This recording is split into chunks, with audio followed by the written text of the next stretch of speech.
नमस्कार, खूप स्वागत आहे तुमचं आजच्या का नवीन व्हिडिओमध्ये। सर्वांना उपयोगी पडतील अशा किचन टिप्स आज आपण पाहणार आहोत। चला तर मग व्हिडिओ सुरू करू। नंबर 1, एखादा नवा पदार्थ करताना सर्वात आधी रेसिपी नीट वाचा। त्यासाठी लागणारे साहित्य गोळा करून ठेवा। योग्य प्रमाणात साहित्य असेल याची काळजी घ्या। नंबर 2, स्वयंपाकासाठी लागणारे मसाले, चटण्या, पेस्ट, प्युरी आधीच तयार करून ठेवा। नंबर 3, कारल्याची भाजी करताना त्याचा कडूपणा घालवण्यासाठी चिरलेल्या कारल्याच्या चकत्यात ताकात भिजवून ठेवा। नंबर 4, भात शिजवताना 1 कप तांदळासाठी 1 ग्लास पाण्याचा वापर करा। नंबर 5, कडधान्याची भाजी करायची असेल तर रात्रीच कडधान्य भिजत ठेवा। नंबर 6, भाजीसाठी लागणारे वाटण आठवड्याभरासाठी अथवा 2-3 दिवसांसाठी तयार करून ठेवा। नंबर 7, डाळ चांगली होण्यासाठी 2-3 तास आधी डाळ पाण्यात भिजत ठेवा।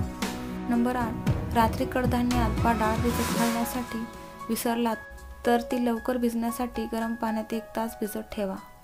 नंबर 9, कोथिंबीर आणि हिरव्या पालेभाज्या जास्त काळ टिकण्यासाठी त्या नीट निवडून कापडात गुंडाळून फ्रीजमध्ये ठेवा।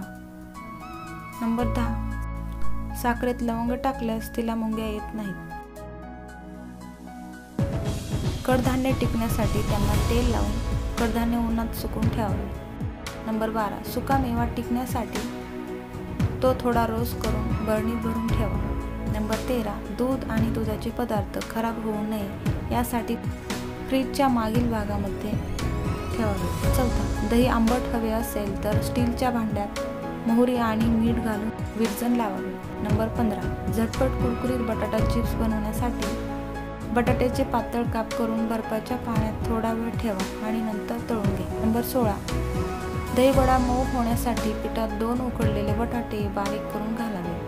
नंबर 17, दह्याची लस्सी करताना पाण्याऐवजी दुधाचा वापर केल्यास लस्सी चविष्ट होते। नंबर 18, परफेक्ट फ्रेंच फ्राईज करण्यासाठी बटाटे कापून घ्या आणि पाण्यात 2-3 मिनिटं उकळा। त्यांना पाण्यातून काढून किचन रुमाल किंवा टिश्यू पेपरवर पसरावे जेणेकरून त्याचे सर्व पाणी सुकून जाईल। आता ते काप कॉर्नफ्लोअरमध्ये मिक्स करा। झिपलॉक बॅग किंवा एअरटाईट कंटेनरमध्ये बंद करून फ्रीजमध्ये ठेवा।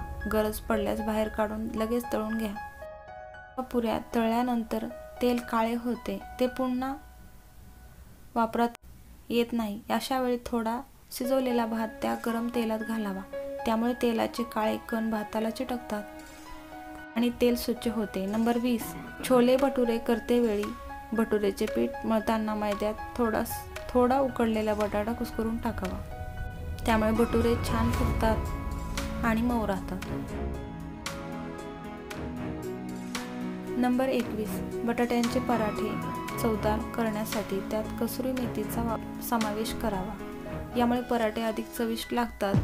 नंबर 22, आंब्याचा रस श्रीखंड आंबट असल्यास त्यात थोडा खाण्याचा सोडा दुधात विरघळून घालावा। सर्व आंबटपणा निघून जातो। आंबट पदार्थात खूप साखर घातल्यास चव वेगळी लागते। नंबर 23, लाटणे फ्रीजमध्ये गार करून पोळ्या लाटल्याने पीठ लाटण्याला चिटकत नाही। नंबर 24, मासे खाताना काटा घशात अडकल्यास 1-2 केळी खावी। नंबर 25, काजू व इतर ड्रायफ्रुट्समध्ये कीड लागू नये म्हणून डब्यात 2-3 लवंग टाका।